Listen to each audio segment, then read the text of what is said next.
June 1940. The sun is shining on the English Channel. The water is calm. The white chalk cliffs of Dover are gleaming in the summer light. From a distance, it looks peaceful. It looks like the perfect setting for a summer vacation. But if you stood on those cliffs and looked south toward France, you weren't looking at a view.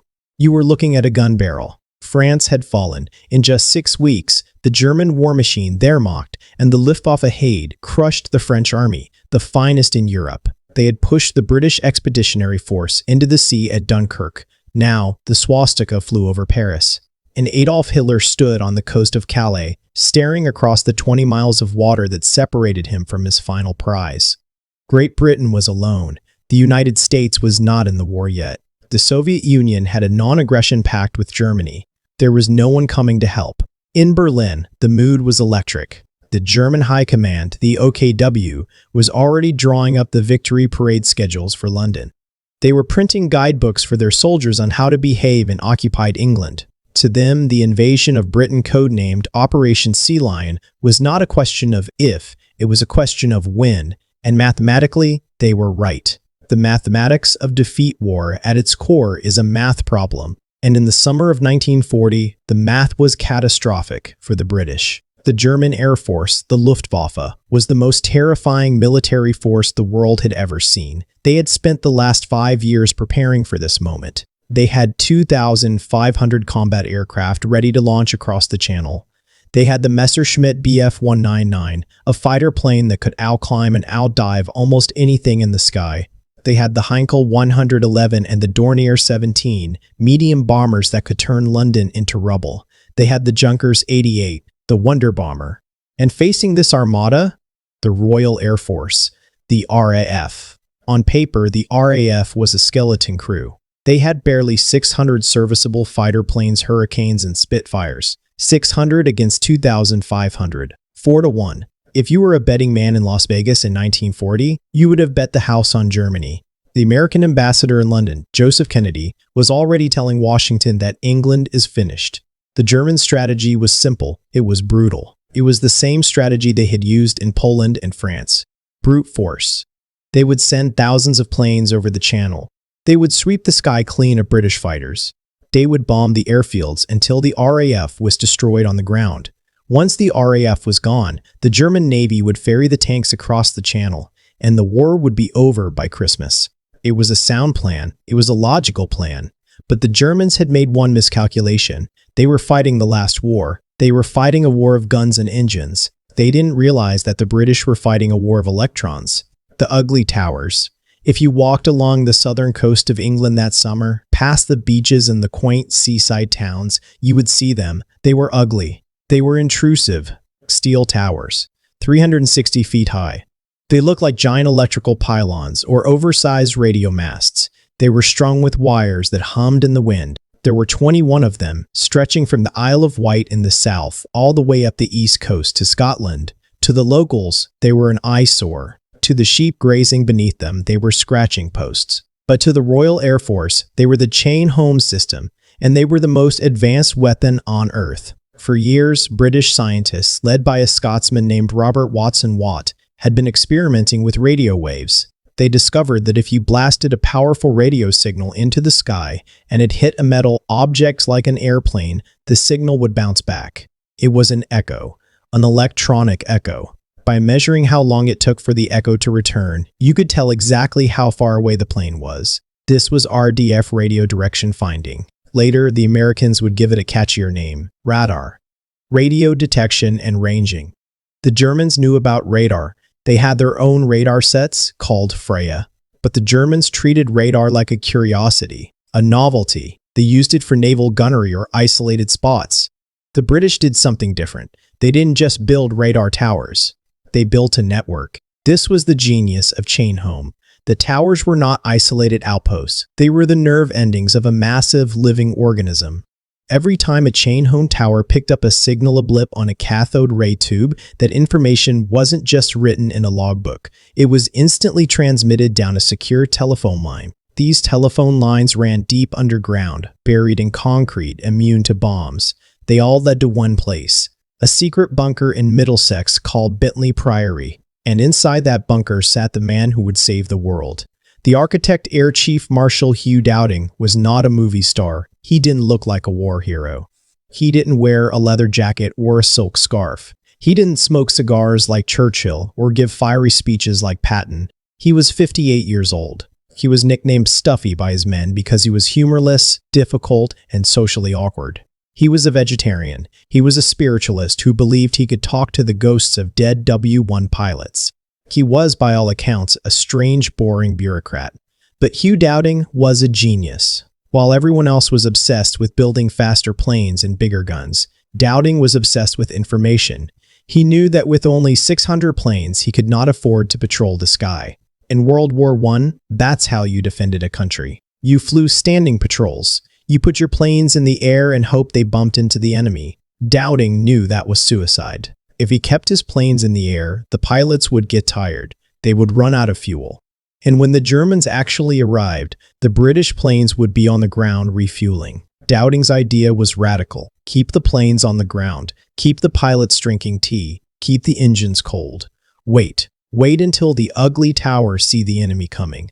Wait until the telephone lines scream the warning. Wait until you know exactly where they are, how many there are, and how fast they are flying. And then and only then scramble the fighters to be at the exact right place at the exact right time. It was a system of ground-controlled interception. It turned the RAF from a scattered group of defenders into a sniper's rifle. But for this system to work, the German Luftwaffe had to remain blind. They had to believe that their sheer numbers were enough. And luckily for Dowding, the man leading the Luftwaffe was the most arrogant man in Europe, the German blind spot Reichsmarschall Hermann Göring. If Hugh Dowding was a boring bureaucrat, Hermann Göring was a peacock. He was a World War I flying ace. He had taken command of the Red Baron squadron after Richthofen was killed. He had won the Blue Max, Germany's highest medal. He was charismatic, flamboyant, and deeply addicted to morphine. He wore uniforms he designed himself, usually white or powder blue, covered in gold braid and medals. He hunted stags in his private forest. He stole art from museums across Europe to decorate his mansions. Göring didn't understand technology. He understood chivalry. He understood the Knights of the Air. To Göring, war was about aggression. It was about the spirit of the pilot. It was about the hunter and the hunted. He looked at radar with disdain. To him, radar was a defensive tool. It was a tool for cowards who were afraid to fight. Why do you need to see the enemy from 50 miles away if you were brave enough to go find him? Göring believed that the British radar towers were just localized early warning stations. He didn't understand the telephone lines. He didn't understand the filter room at Bentley Priory, where all the data was processed. He thought that if he bombed the airfields, the British fighters would be destroyed. He didn't realize that the radar allowed the British to move their fighters out of the way before the bombs fell. In the summer of 1940, Göring made a promise to Hitler. "My Luftwaffe," he said, "will smash the RAF in 4 days. We will clear the skies." He was looking at the numbers. 2,500 against 600. He wasn't looking at the towers. And so the stage was set.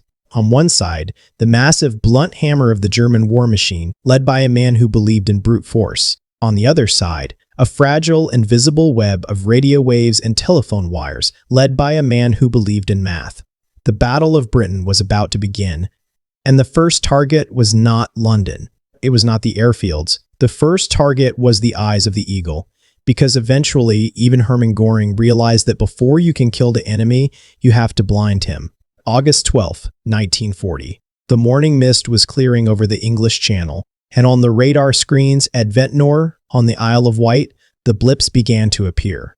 Not one or two, but hundreds. The hammer was coming down. August 12, 1940, the day before Adlertag, Eagle Day. The German High Command had circled August 13th on their calendars as the day they would wipe the Royal Air Force from the sky. It was to be the grand opening of the invasion. But before the eagle could hunt, it had to blind its prey. At 9 o'clock in the morning, a strange buzzing sound drifted across the English Channel. It wasn't the deep, thrumming roar of heavy bombers. It was the high-pitched whine of precision engines. They were coming fast, and they were coming low. This was not a standard Luftwaffe formation. This was Airprobungsgruppe 210, Test Wing 210. It sounded like a boring administrative unit. In reality, it was an elite hit squad. They flew Messerschmitt Bf-110s and Bf-19s, converted into fighter bombers. They didn't carpet bomb cities. They were trained to drop a single 500-pound bomb into a pickle barrel from 2,000 feet. Their leader was Captain Walter Rubensdorfer, a Swiss-born aristocrat who treated war like a sport. He had been given a specific list of targets, not airfields, not factories. The list contained 4 names: Dunkirk, Pevensey, Rye, and Dover. These were the locations of the ugly steel towers. Rubensdorfer's pilots skimmed the waves at 300 miles per hour. They stayed below the radar horizon until the very last second. When they popped up over the white cliffs of Dover, the British defenders had less than 60 seconds to react. The target, the eyes, the chain home radar stations were not fortresses. They were incredibly fragile. The transmitter towers were 360-foot steel lattices held up by tension cables. The receiver towers were wooden. The huts containing the precious electronics were just simple brick buildings with corrugated iron roofs. They were sitting ducks. At the Dover radar station, the crew looked up to see the Messerschmitts diving out of the sun. The first bombs missed the towers but hit the compound. The blast wave shattered the windows of the receiver hut. Shrapnel tore through the power lines. At Rye, the attack was even more ferocious. The wooden huts were splintered. The station went off the air instantly. At Pevensey, the main power cable was cut. The radar screens went black. In less than 20 minutes, Erprobungsgruppe 210 had smashed 3 of the 4 primary radar stations on the southeast coast. But the Germans weren't done. They knew the biggest prize was still standing: the Ventnor radar station. Ventnor sat high on the cliffs of the Isle of Wight. It was the long-range eye of the RAF. It could see deep into France. It protected the vital naval ports of Portsmouth and Southampton. If Ventnor went down, the entire southern flank of England would be wide open. Rubensdorfer signaled his flight. He turned his elite killers toward the island, and trailing behind them were the terrifying shapes of the Ju-87 Stukas, the hell at Ventnor. The Stuka was a weapon of psychological terror. It had a siren attached to its landing gear, the Jericho trumpet. When it dived, the siren screamed. The sound was designed to paralyze the people on the ground with fear. At Ventnor, the radar operators watched the blips merge into a solid mass. They knew what was coming. They were tracking their own executioners. The Stukas rolled over at 10,000 feet. They dropped into a near vertical dive. WWII! The scream of the sirens pierced the air. The first bomb hit the transmitting hut. A massive explosion ripped the roof off. The delicate electronics inside valves, capacitors, miles of copper wire were instantly vaporized. The second bomb hit the power station. The diesel generators exploded in a fireball. The third, fourth, and fifth bombs walked across the compound, churning the earth into a moonscape. The steel towers themselves were incredibly resilient. The lattice structure meant that the blast waves often passed right through them, but the buildings supporting them were being pulverized. For the men and women inside those buildings, it was hell on earth. The women in the dark. We often think of the Battle of Britain as a battle fought by young men in Spitfires, the few. But down on the ground, inside the dark claustrophobic radar huts, there was another group of the few. The WAAFs. The Women's Auxiliary Air Force. Most of them were barely out of school, 18, 19, 20 years old. They were paid 2/3 of what the men were paid. They weren't allowed to carry weapons, but they were the ones staring at the screens. Inside the receiver room at Ventnor, just moments before the bombs hit, it was pitch black. The only light came from the eerie green glow of the cathode ray tubes. The air smelled of ozone and stale tea. A young WAAF sat in front of the tube. Her job was to turn a heavy brass-dialed goniometer to measure the angle of the echo. She had to be precise. If her hand shook, the coordinates would be wrong, and the fighters would intercept empty air. Outside, the sirens were screaming. The ground was shaking so hard that the tea mugs were dancing on the tables. The instinct to run must have been overwhelming. Every cell in a human body screams, "Run," when a bomb is falling on your head. But she didn't run. She kept her eyes glued to the green line. She kept turning the brass dial. She kept speaking into her headset, her voice steady and calm, relaying the plot to the filter room miles away. Hostile 6-0. Range 20 miles. Height 8,000. Boom. A bomb landed 50 yards away.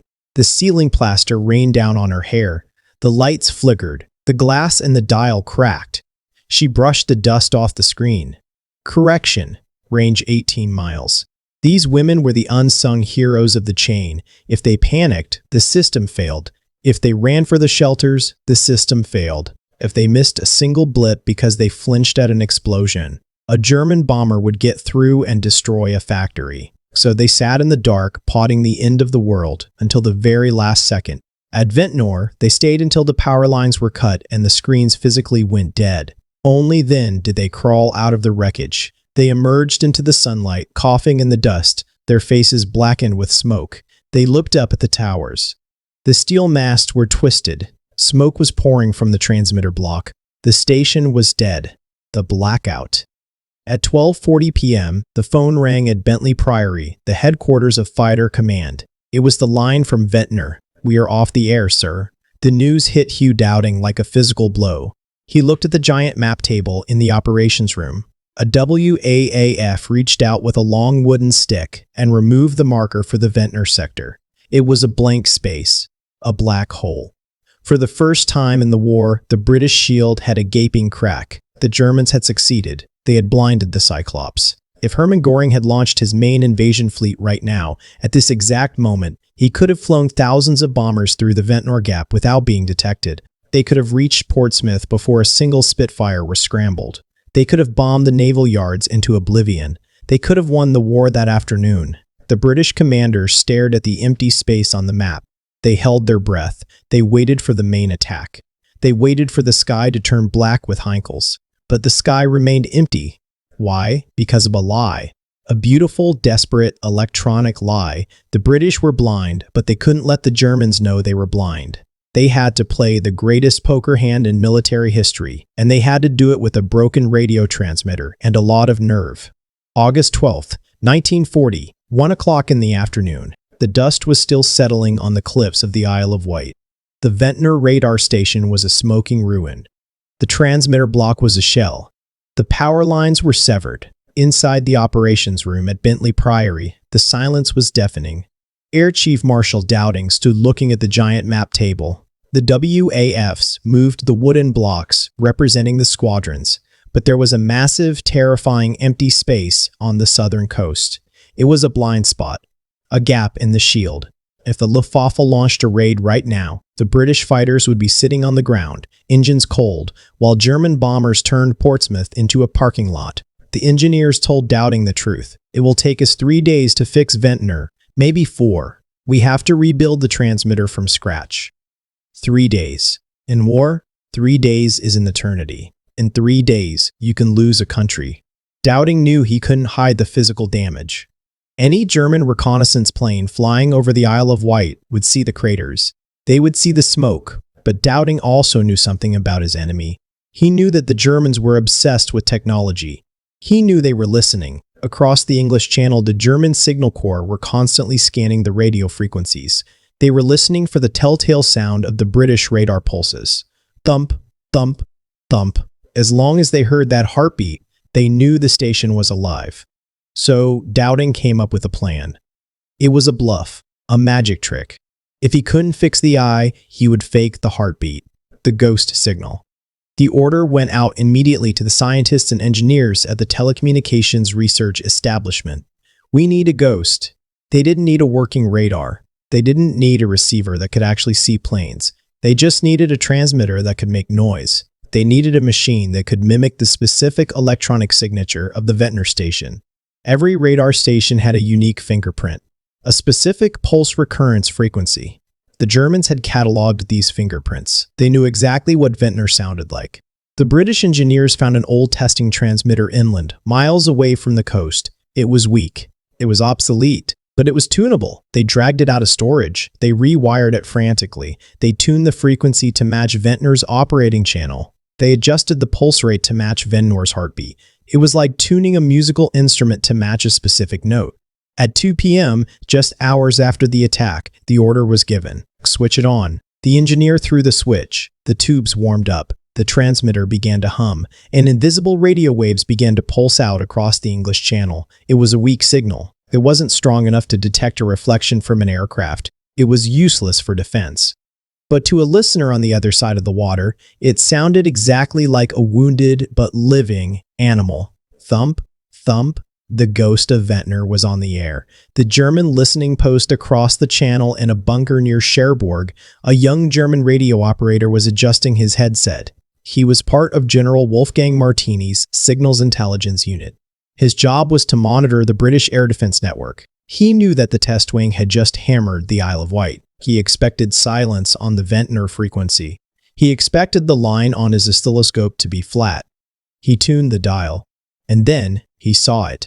A spike. A rhythmic, steady spike on the green screen. He frowned. He tapped the glass. He checked his frequency. There was no mistake. The signal was there. It was weaker than usual, yes. It was a bit scratchy, but it was definitely the Ventnor signature. He picked up the phone. He called his superior officer.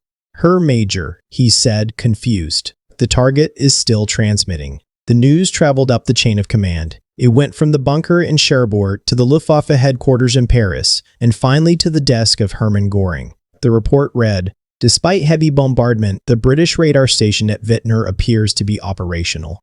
Operational. It was the one word the British needed. The psychology of failure, this single word, operational, did more damage to the Luftwaffe than 1,000 Spitfires. It broke their spirit. Imagine being a German pilot. You have just flown through a wall of anti-aircraft fire. You have dived your Stuka through flak to drop a bomb right on top of a radar tower. You saw the explosion. You saw the building collapse. You felt the heat of the fire. You fly back to base, exhausted, terrified, but proud.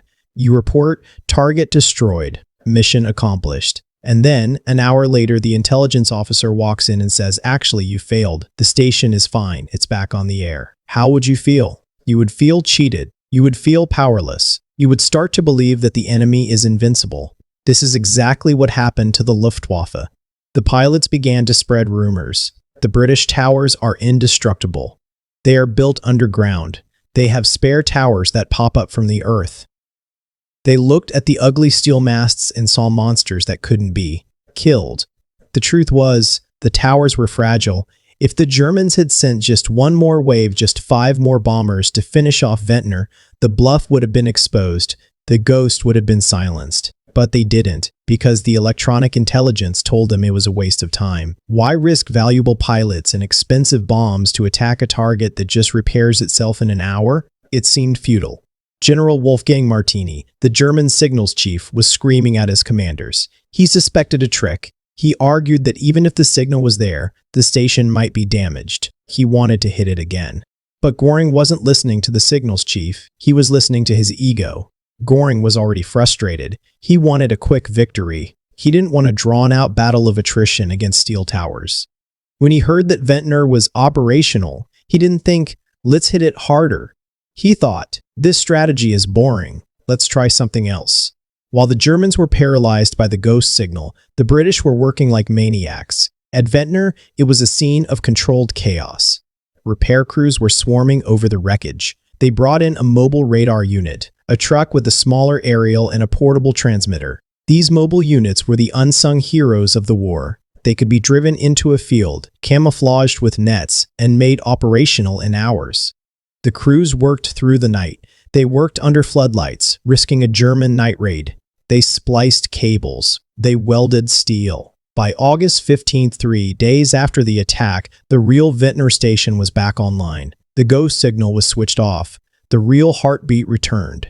The blind spot was closed. And the Germans never knew.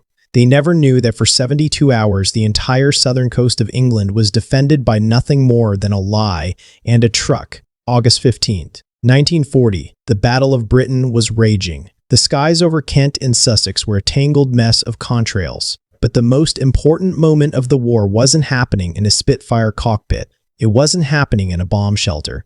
It was happening in a luxurious conference room at Cairn Hall. Cairn Hall was Hermann Göring's country estate. It was a palace in the woods, filled with stolen art, Persian rugs, and hunting trophies. Outside, the Luftwaffe was bleeding. Inside, the champagne was on ice. Reichsmarschall Göring sat at the head of a massive oak table.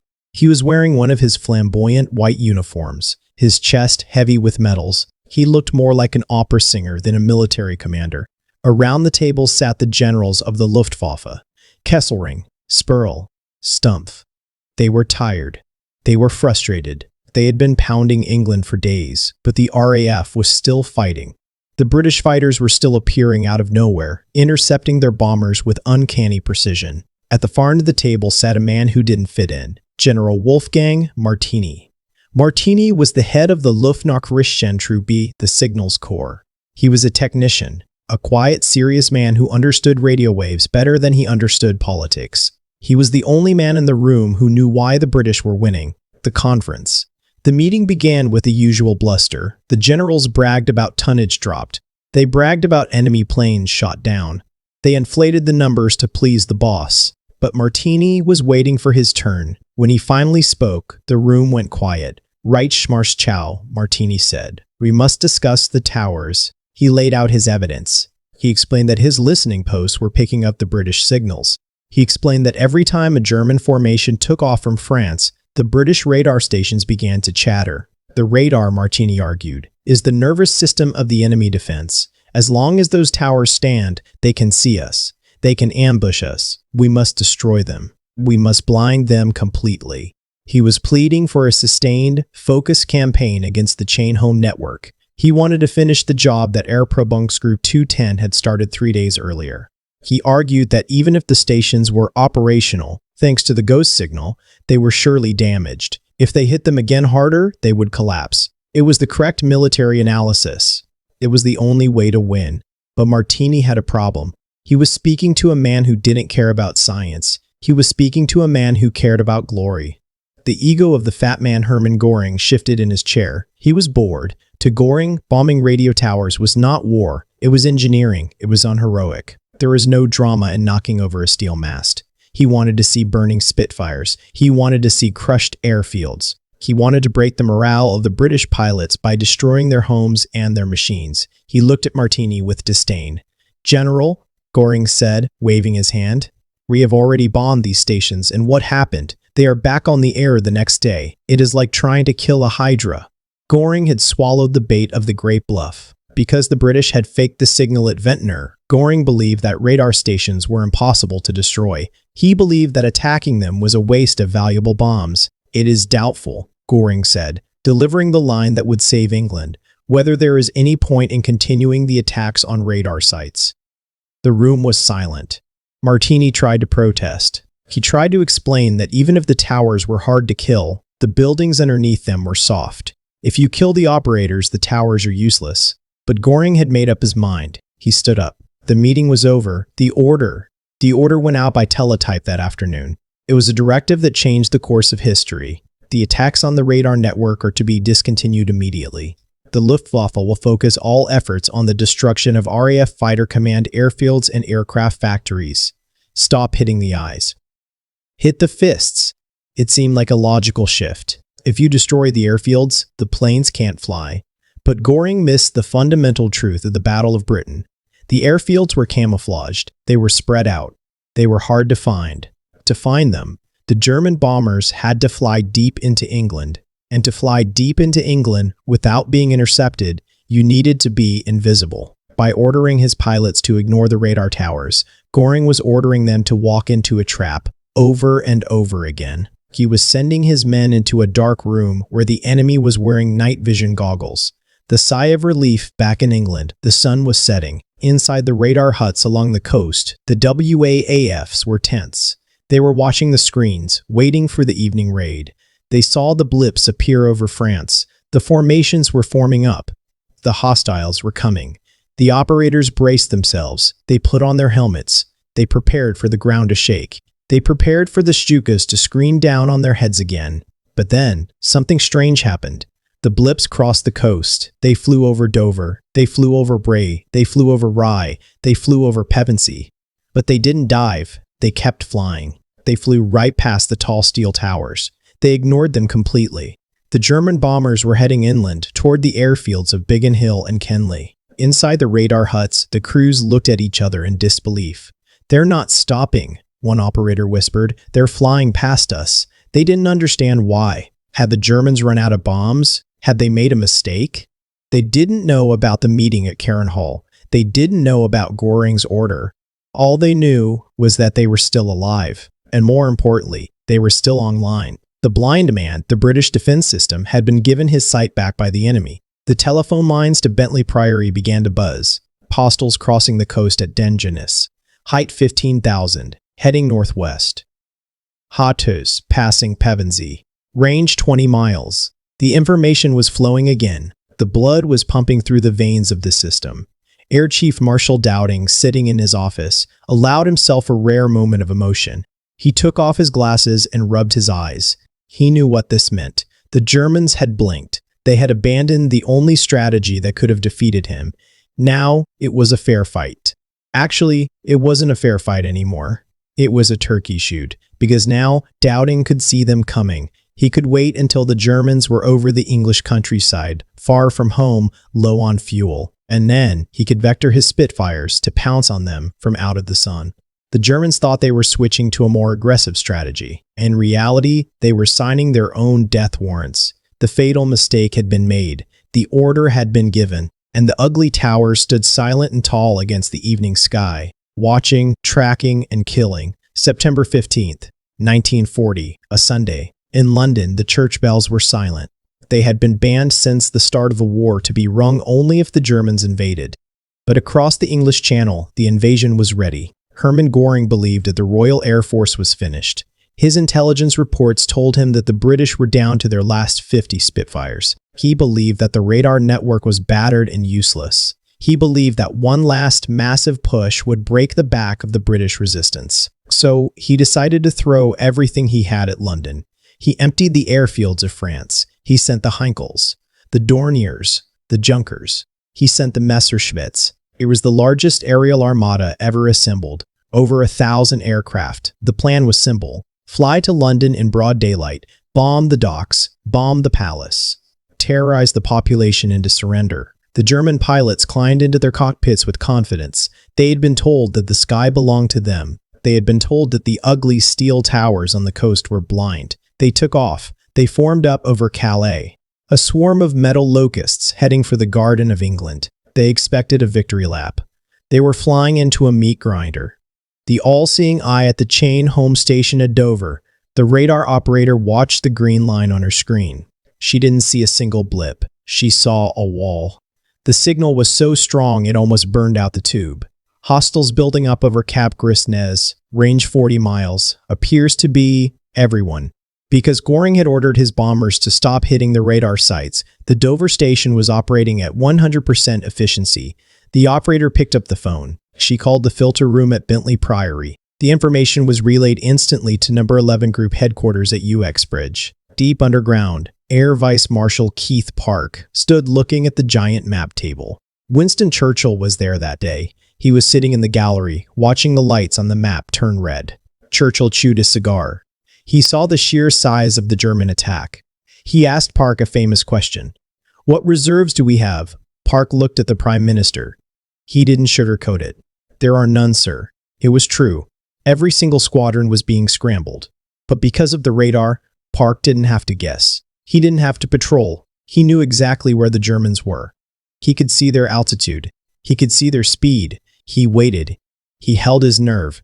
He waited until the Germans were crossing the coast. He waited until they were committed. And then he gave the order. Scramble the big wing. The ambush 5 miles above the Weald of Kent, the German bomber crews were relaxing. The sky was blue. The sun was shining. There was no flak. There were no fighters. They looked down at the patchwork fields of England. They opened their bomb bay doors. They prepared to line up on the London docks. And then the radio in the lead Heinkel crackled. Achtung, Spitfires, 12 o'clock high. The German commander looked up. He couldn't believe his eyes. He didn't see 5 Spitfires. He didn't see 10. He saw 300. 5 entire squadrons of Hurricanes and Spitfires were diving out of the sun. They were arranged in a perfect big wing formation. The British weren't just there. They were waiting. They were positioned perfectly to bounce the bombers. The German pilots panicked. This was impossible. The intelligence said the RAF was destroyed. The intelligence said the radar was blind. How did they know? The answer was screaming down at them at 400 miles per hour, guns blazing. The slaughter. The next 20 minutes were not a battle. They were a massacre. The British fighters slashed through the German bomber formations. They ignored the escorts. They went straight for the fat cows, the Heinkels and Dorniers. The sky turned into a kaleidoscope of tracer fire, smoke, and parachutes. A German bomber exploded, its wings shearing off. Another spiraled down in flames, crashing into a cricket pitch. The German fighter escorts, the Bf-109s, tried to protect the bombers. But they were low on fuel. They had burned up their gas, waiting for the bombers to form up. When the Spitfires arrived, the German fighters had 10 minutes of fuel left. Their red lights were flashing. They had to turn back or ditch in the channel. The bombers were left alone, naked. It was a turkey shoot. The citizens of London came out of their shelters. They stood in the streets and watched the dogfights. They cheered as black crosses fell from the sky. By the end of the day, the fields of Kent were littered with the wreckage of the Luftwaffe. 56 German aircraft were destroyed. Many more limped back to France with dead crews and shattered engines. The RAF lost 26 planes, but 13 of the pilots bailed out and were back at their mess halls for dinner. That evening, the German pilots sat in their barracks in France. They were silent. They were shaken. They knew the truth. The RAF was not finished. The radar was not blind. Göring had lied to them. 2 days later, Adolf Hitler postponed Operation Sea Lion indefinitely. He turned his eyes east, toward Russia. The invasion of Britain was cancelled. The island was safe. Conclusion: the Battle of Britain was the first major defeat for Nazi Germany. It was the turning point of the entire war. Historians often talk about the bravery of the few, the pilots, the aces. But the victory on September 15th was not just about courage. It was about information. The Germans had better planes. They had more experienced pilots. They had more bombs. But they were fighting blind. They treated the ugly steel towers on the coast as a nuisance instead of a threat. They underestimated the power of the invisible wall. When Hermann Göring stood in his conference room on August 15th and said, "It is doubtful whether there is any point in continuing the attacks on radar," he lost the war. It was a single sentence, a single moment of arrogance. If he had kept pounding those towers for just 3 more days, if he had ignored the ghost signal, if he had blinded the eye, the swastika might be flying over London today. In the end, England wasn't saved by a secret weapon or a miracle.